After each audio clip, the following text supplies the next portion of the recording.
Mark here, Life and Fitness Files. Make sure to like and subscribe to stay up to date with content.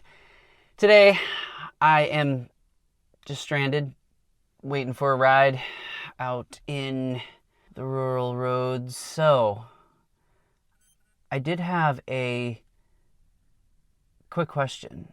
Seen it in a show recently and hear it sometimes in songs. What is up with the saying, knows me like the back of his hand? What am I missing here? Is that creepy? Is that weird? I mean, I rarely look at the back of my hand, and if I do, it's because I'm looking like, wow, that looks like a weird old back of the hand. That vein's kind of big, or both. Or, wow, that's a big cut because I was cutting some wood and then I got a cut on it. Or, wow, I have some weird cuticles because I'm stress picking them. Oh, there's the back of my hand. And then I don't really ever think about or look at the back of my hand again. So I don't really know it very well. So if someone were to say, or I were to say, I know you like the back of my hand, I don't know you very well. What am I missing here? Why is this a saying?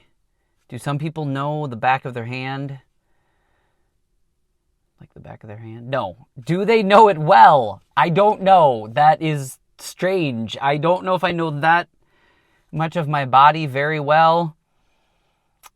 But maybe I'm ignorant and living life wrong. Please enlighten me. Is this a saying that is old as time because it's critically important and meaningful? Or are you like, yeah, that's creepy and it should be banned and never used again? Or do you land somewhere in the middle? Have you never thought about it before? Or do you sit in a broken down car waiting for a ride, pondering the existential questions of life, such as myself? Well, welcome to the club. I'm curious about your thoughts. Leave those in the comments below. Make sure to like and subscribe. Stay up to date with content. Check out some of my other videos. They might not be as thought-provoking as this one, but you may find something good. Here's to life and fitness. Peace out.